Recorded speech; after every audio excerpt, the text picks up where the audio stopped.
Now the GDS system consists of, first of all, panels. We have 2 or 3 outlet panels. In this case, we have a 3 and a 2 connected together, but they can be independent. And you can connect multiple panels together to have literally hundreds of outlets as you require. The panel itself is stainless steel. Everything is stainless steel. It has, in this case, 3 outlets with 1 gas mixture coming into the panel.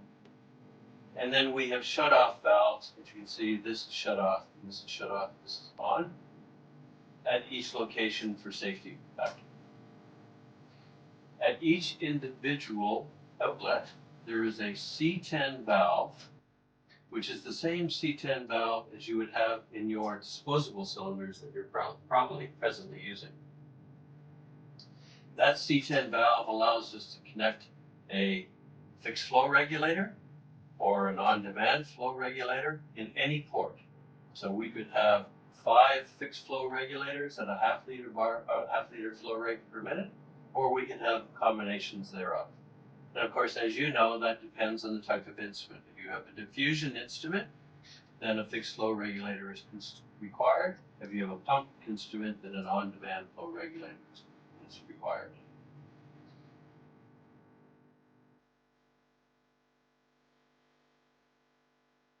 To use the system, this system is designed to be connected to flexible or rigid tubing, which can be extended, find itself into a high pressure cylinder.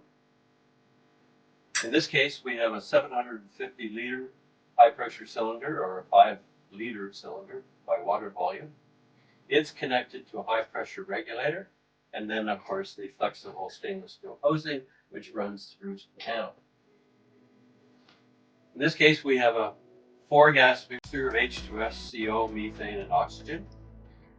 Cylinder pressure is 150 bar, and we use the high pressure regulator to drop pressure from 150 bar down to approximately 5 to 8 bar. Once that's set up and connected properly, then the system can stay on indefinitely, or you can shut off the valve if necessary.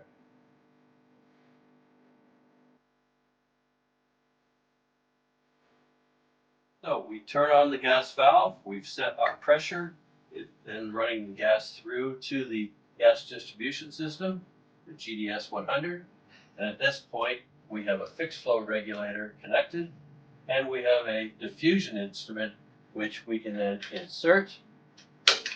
The gas is turned on, and we can calibrate the instrument, or we can simply bump test the instrument directly. And at this stage, if we had 1, 2, 3, 4, 5 instruments, we could do all 5 at once. So if you can imagine how quick it's going to be for the customer or the technician to take another instrument, put it in the cradle, whichever manufacturer it happens to be, and bump test another instrument.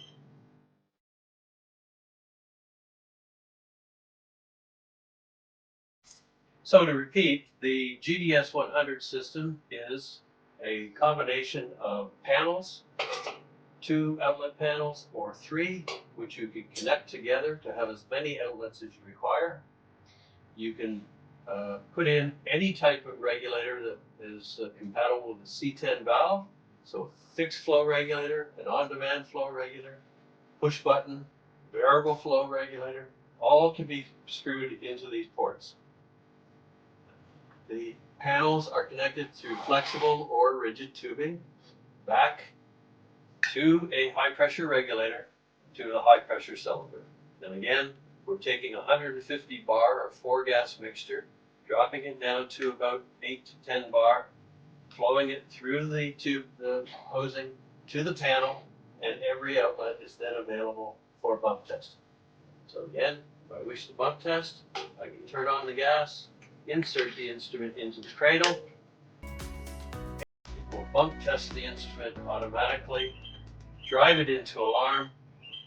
We see that the readings are all increasing for combustible gas, H2S and CO, and the oxygen is decreasing. We've bump tested the instrument, shut off the gas, and we are done.